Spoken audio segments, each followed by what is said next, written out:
الحمد لله رب العالمين والصلاة والسلام على نبينا الكريم أما بعد بان دوكone ruth nyasaye erokamano maduong' kuom tayowa e kinga mang'eny kata higni mang'eny gi ndalo mang'eny e wang' piny kar ka komiwa thuolo maduong' mondo mi wapar kuma ne waaye kuome, mondo mi wang'e yo madang' wadogo kuome.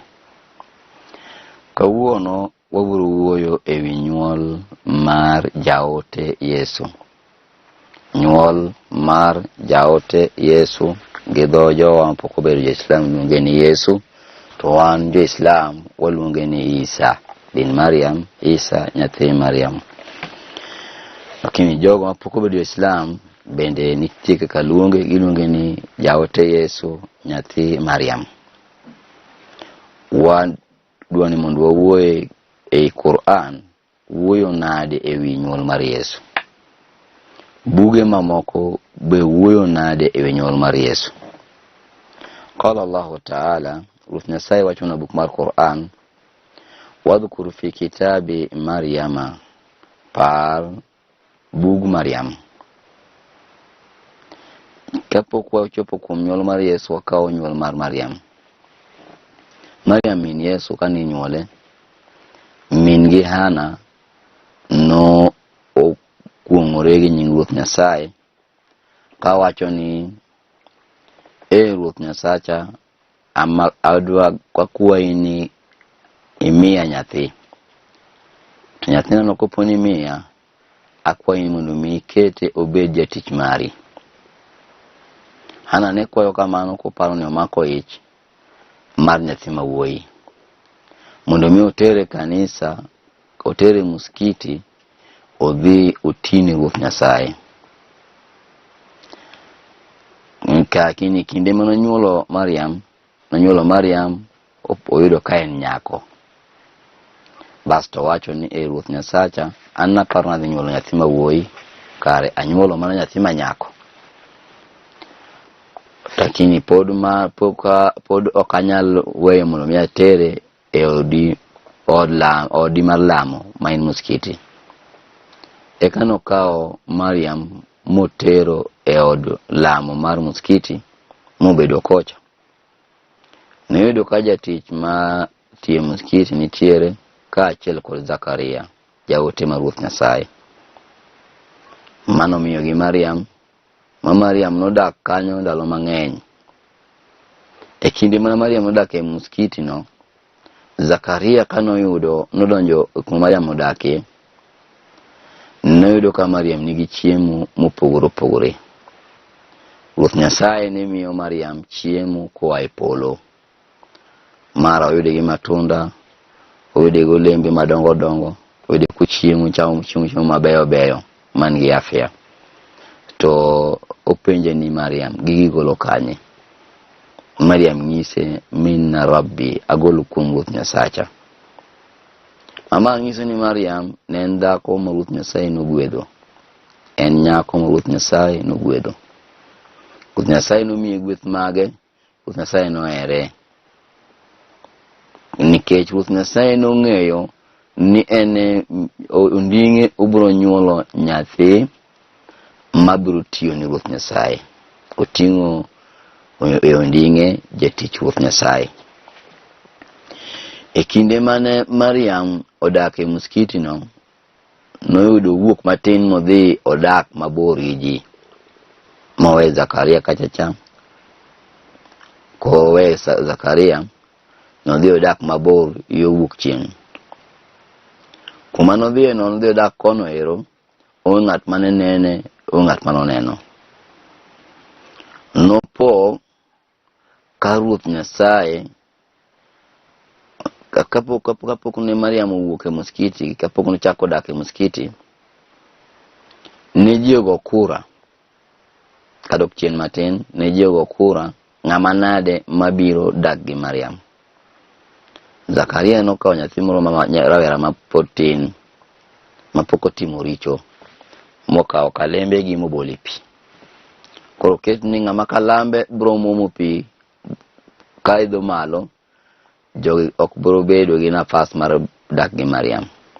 To ng'at ma kalambe biro luwo pi kaka pi ringo, ng'ane biro dak gi Mariam. Niyudo kalamb ma Zakaria ne en kalam mane luwo kaka pi dhi. Wacho ni Zakaria kare ma Nyasaye oyie mondo mi odak gi Mariam. Ka joka noneno kama Zakaria moyudo gwethni, ne gidogi wacho ni ng'at ma biro dak gi Mariam kalambe onego bed ni idho pi. Bas mar jok moko dak gi Mariam kalambe gi onego bed ni luwo kaka pi ringo. Ne gibolo kendo kalam ma kalamb Zakaria nomuomo pi ka idho malo, lakini kalamb joka nolwar piny, nolwar kuchocho, noluwo pi kaka pi dhi. Mama nokelo adier ni Zakaria ema Ruoth Nyasaye oyiero mondo mi odak gi Mariam. To Mariam ni nodhi odak kod Zakaria nikech ni chi Zakaria en wai gi Mariam. Hana ne en wai gi Mariam. Ema nomiyo Zakaria ne Ruoth Nyasaye omiye uteku maduong' mar dak gi Mariam. Nikech iwacho ni wayo chal kaka wuonu. Koro nodak kodgi manodongo ka odak kod Zakaria ei mihrab e od Ruoth Nyasaye. E kinde ma odak e od Ruoth Nyasaye, nopoko wuok modhi modak mabor gi ji. Kanosedhi odak mabor gi ji, emomiyo Ruoth Nyasaye wacho niya, wadhkuru fi kitabi Maryama idhin tabadat min ahliha makanan sharqiyya. Parnegi uru e bug Mariam. E kinde ma Mariam nobedo mabor gi ji e yo korwuok chieng'. Nodhi obedo mabor yo kuma chieng' wuokie. Kanosedhi kono, fatakadat min dunihim hijaban farsalna ilayha ruhana. Bang' kanosedhi obedo mabor gi ji, Ruoth Nyasaye noketo e kinde gi jogene rageng' maduong'. Mane ji ok nene Mariam be ok nene gi ji. Eka Ruoth Nyasaye nowacho ni farsalna ilayha ruhana. E kinde ma Mariam nobedo mabor gi ji, odak mabor gi ji e thim kuno, Ruoth Nyasaye nooro ne malaika miluongo ni Roho Maler. Fatamathala laha basharan sawiya. Roho Maler kane biro kuom Mariam, nobiro gi such dhano. Obiro kuwuotho ka dhano. E thim kuma Mariam ne nitie nodak e kende ni, Roho Maler nobiro ire kane gi sura mar dhano, obiro e chal mar dhano. Mariam kanong'iyo Roho Maler kabiro, nowacho gi chunye kowacho niya, inni a'udhu birrahmani minka in kunta taqiya. Kaditang bed ni in ng'at marach, to Ruoth Nyasaye oketa kodi mabor. To kadang ibed ng'at maber, Ruoth Nyasaye oketa kodi machiegni. Nikech noluor ni ng'ani nyalo hinye, en kende, ojal manyako, en e bungu kende ni thim. Koro nowacho ni akwong'ora gi nying Ruoth Nyasaye oketa mabor gi ng'ani ka en ng'ama rach. To ka en ng'ama ber, Ruoth Nyasaye oketa kode machiegni. Mariam nodak kuchocho, malaika chakano chopo but Mariam, qala, malaika nowacho niya, innama ana rasulu rabbiki. Mariam kikibed gi luoro, an jaote moa kuom Ruoth Nyasachi. Liahabi laka ghulaman zakiya. Biro naka kuomika, abiro mana ni mondo miya ng'isi ni Ruoth Nyasaye biro miyi nyathi ma ogwedhi. Malaika nong'iso Mariam ni kik bed gi luoro. Bas do ng'iso Mariam niya, biro ne kuom Mariam, obiro mondo mi Mariam gweth ni Ruoth Nyasaye wacho niya, obiro mako ich mar nyathi ma ogwedhi. Mama e malaika Gabriel mano biro kuom Mariam, kang'iso Mariam ni Mariam ibiro mako ich, kendo Ruoth Nyasaye wacho niya, ni nyuol nyathi mawuoyi. Mariam kanowinjo ka malaika ni ng'ise wacha inani, qalat anna yakunu li ghulamun walam yamsasni basharun walam aku baghiya. Maryam nowacho niya, ere kaka andayud nyathi mawuoyi to pok ayudo dichuo mumulo denda. An nyako mapod silili, pok ang'e dichuo, pok ang'e wuoyi moro amora. Onge wuoyi moro amora moseriwore koda. Ere kaka dayud nyathi mawuoyi? Maryam nobedo gi to e chunye, kapenjo malaika niya, ere kaka damakich mayud nyathi to pok abedo gi wuoyi moro amora, kata pok abedo e riwruok gi ng'ata ng'ata. Qala kadhaliki qala rabbuki. Kaki wachono in Maryam, Ruoth Nyasachi wacho niya, huwa alayya hayyinun. Gimi wachono kuom Ruoth Nyasachi en gima yot timo. Tikipar ni Ruoth Nyasaye ok nyal timo tim aina no ero. Ma nahnu muslimun nardu bi anna Allah qadir ala kulli shay'in. Wando Islam wayie ni Ruoth Nyasaye nyalo gimora mora. Onge gima tamo Ruoth Nyasaye. Walnaj'alahu ayatan linnasi wa rahmatan minna. Kendo malaika changiso Maryam niya, Ruoth Nyasaye wacho ni gino yot kuome timo mondo mi bed gi ich. Ruoth Nyasaye wacho ni mondo mi bed gi ich yot wacho kuome, kech innama amruhu kun fayakun. Wach ma Ruoth Nyasaye en ni owacho ni bedi to bedo. Ruoth Nyasaye wacho ni walnaj'alahu ayatan linnasi. Ruoth Nyasaye wacho ni wakelo jaote nyathino bede Maryam kaka hono, mondo mi obed achiel kuom ranyisi kuom ji, obed ranyisi maduong' kuom ji. Wa rahmatan minna, kendo obed gweth moa kuom Ruoth Nyasaye. Jaote Yesu kane nyuole ne Maryam nen ranyisi kuom ji, kendo obiro bedo ranyisi maduong', gweth maduong' kuom ji. Ranyisi ma ng'iso ni Ruoth Nyasaye nitiere, kendo Ruoth Nyasaye nyalo gin ariyo. Ranyisi mokwongo en an gi in, chwech mag joka dhano, chwech mag le, chwech mag gode, chwech mag nembe.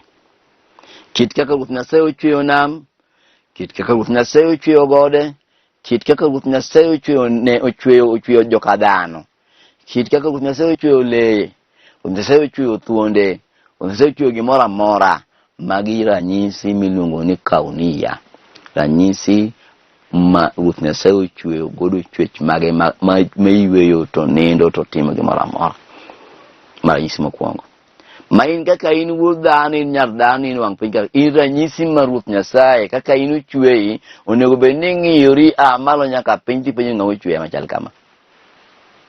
Kapok ilamo yien, pok ilamo dhano, pok ilamo Yesu, pok ilamo mama, onego bed ni ng'iri in iwuon. Ting'iyori tipenjo ni ng'ama nade mochweyi.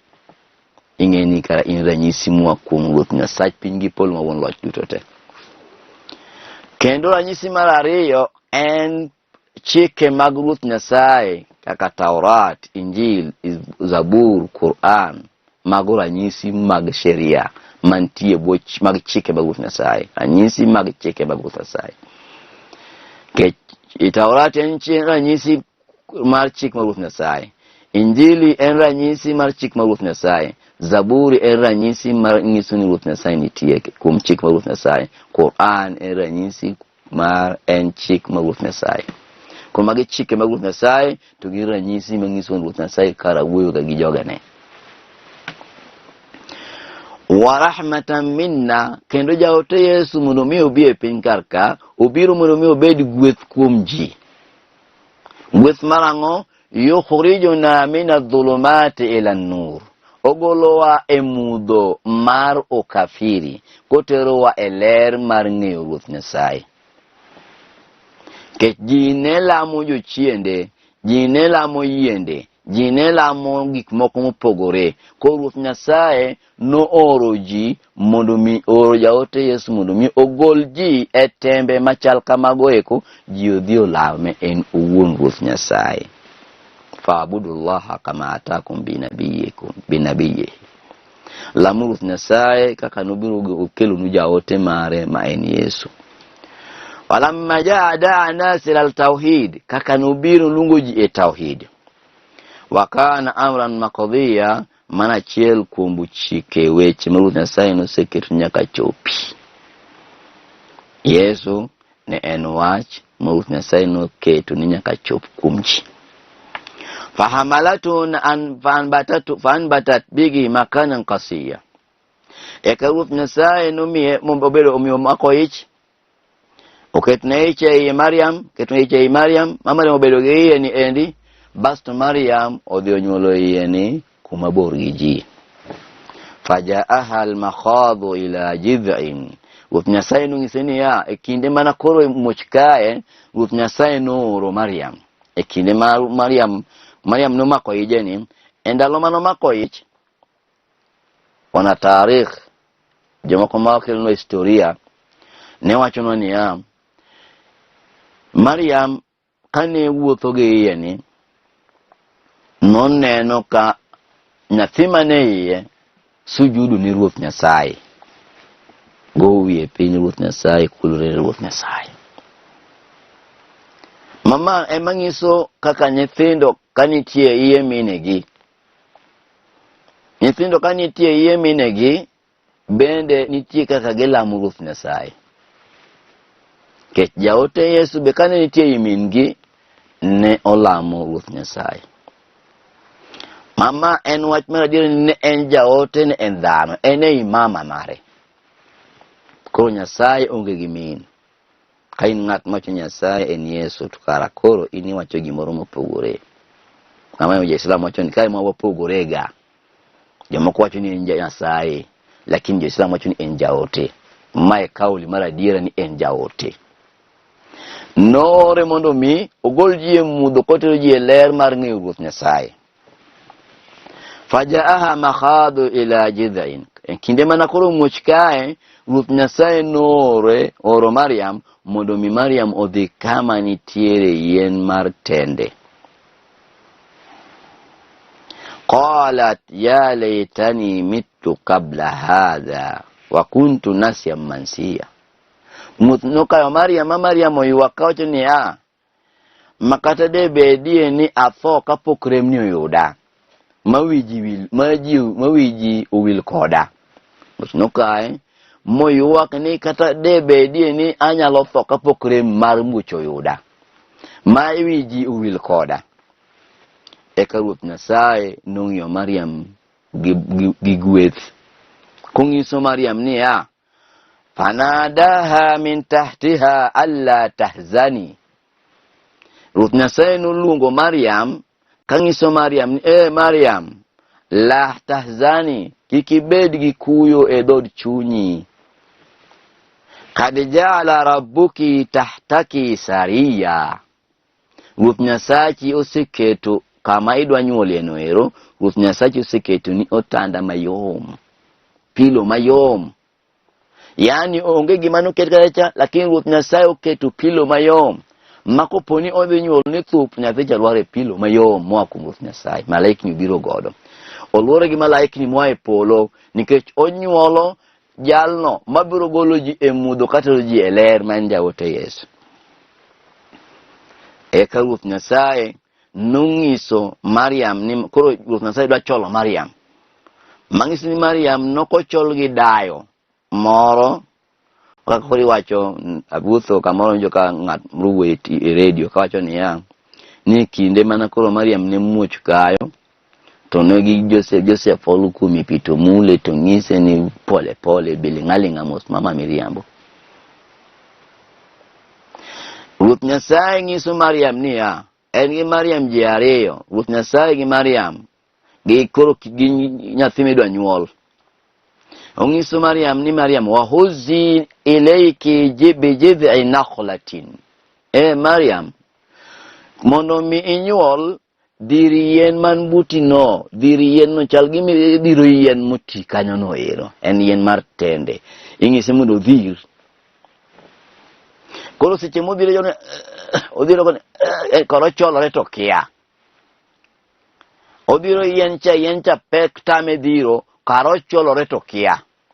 Kako omedo yudo nguvu mar cholo nyathi.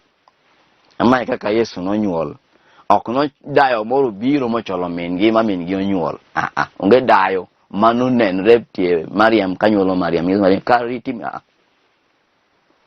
Mariam ne Ruoth Nyasaye nomiye teko mar dhiro yien cha seche mana onyuolo Yesu. Odhiro yien bakara dhiro kuome yien cha kaka omedo dhiro yien kaka omedo push nyathine cha ma nyathi olwar. Kuma Ruoth Nyasaye noketo ne yien, keto ne otanda matin. Nakle tusaqitu ilayki rathaban janiya. Kendo dhiro yien nge faida ni ichole kum dhiro ocholore kendo wuon. Ruoth Nyasaye chole kapitia yien endi. Faida mar ariyo ni kosenyuolo nyathine ni endi, yien ni endi odhiyudo gima dhano ng'ad godo pend nyathi. Mong'ado pend nyathine. Etie yien ni ebe nitie pi ma Ruoth Nyasaye oseikone moluoko go nyathine ni, moyweyo godo remo kuom nyathine.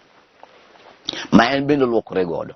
Bas ting'isi ni kaw picha iluokri godo mondo mi modhi. Bas kose modho picha, Ruoth Nyasaye dong'isi ni fakuli wa sharabi wa qari heinan. Cham itie cham tende molwar ka. Seche modhiro yien cha nitie gigo matunda mane lwar, olembe mane lwar iluongo ni tende. Ja-Islam kaya yaw gi tende. Ing'ise mondo mi okaw tende cha, okaw mondo cham, mondo modh picha, wakari einan mondo ling moso chunye e tie yien no ero. Mama kano senyuol ket nyathine kando basto luokore, kose luokore basto kaw pi omodho, nen pi maringo kaora.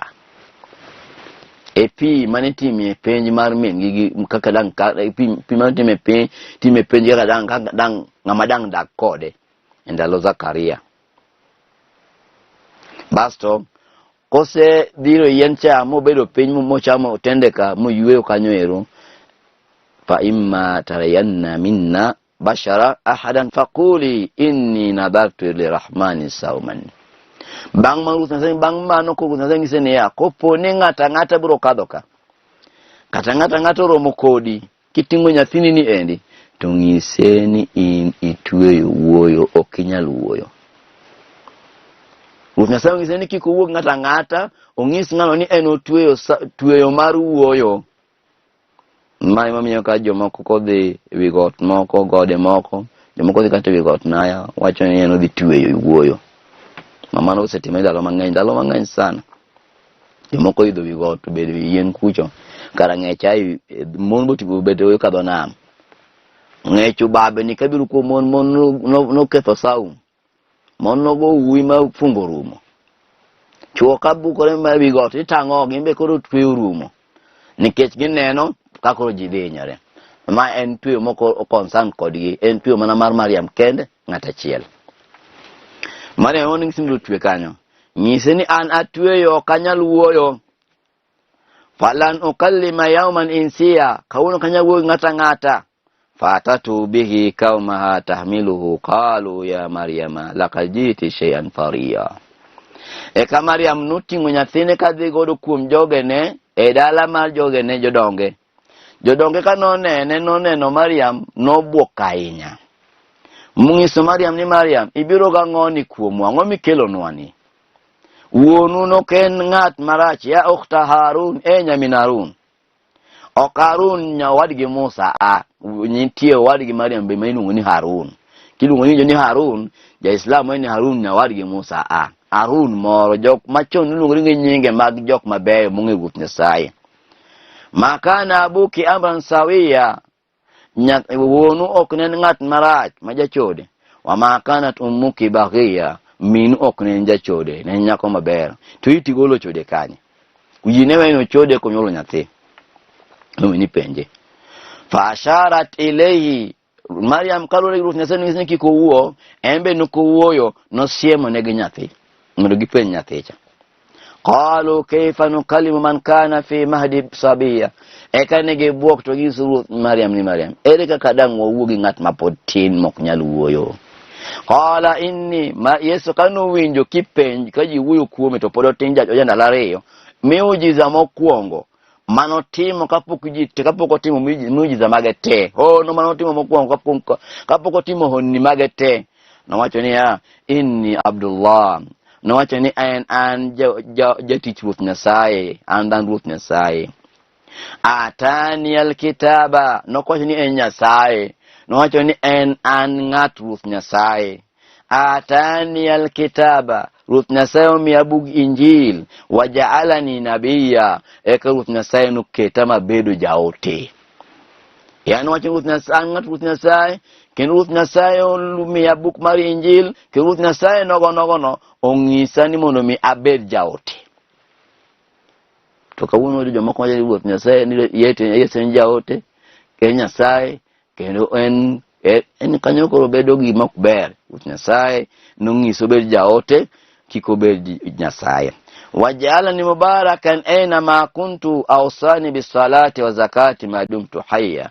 Kendo ng'isa bed ng'at mobudhi kamoro amora mantie, bas ng'isa mondo mi alem kendo agol chiwo mar 10 ma dumtu hayyan kapo kinde ma adake wang' piny kapod angima.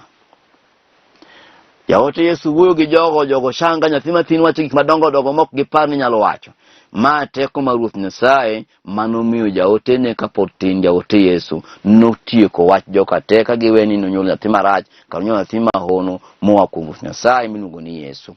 Wabarran bi walidati walam yaj'alani jabbaran shaqiya. Notieko wacho ni Ruoth Nyasaye ora mondo yabed nyathi maber kuom janyuolna, kendo koketa mondo yabed ng'at ma jisikia mayanyo jonyuolne mago jonyuolne. Wasalamun alayya yawma wulidtu wa yawma umitu amutu wa yawma ub'athu hayya. Ong'iso kendo nabed gi kwe chieng' manonyuola, kendo chieng' manatho nabed gi kwe, kendo chieng' manachiera nabed gi kwe. Mama teko mar Ruoth Nyasaye owacho ne ji, dalika Isa ibn Maryam, mane Yesu nyathi Maryam, qawl al-haqqi, wach mar adiera, alladhi fihi yamtarun, ma jok moko bedo gi ng'eyo olale iye. Wa ila huna, assalamu alaikum wa rahmatullahi wa barakatuh. Rogen timmen mellan slava, min tankor solen goja, driten tande för helt barbava, semra fort spel och i dubbeldoja, stadig joy för du och Muhammed.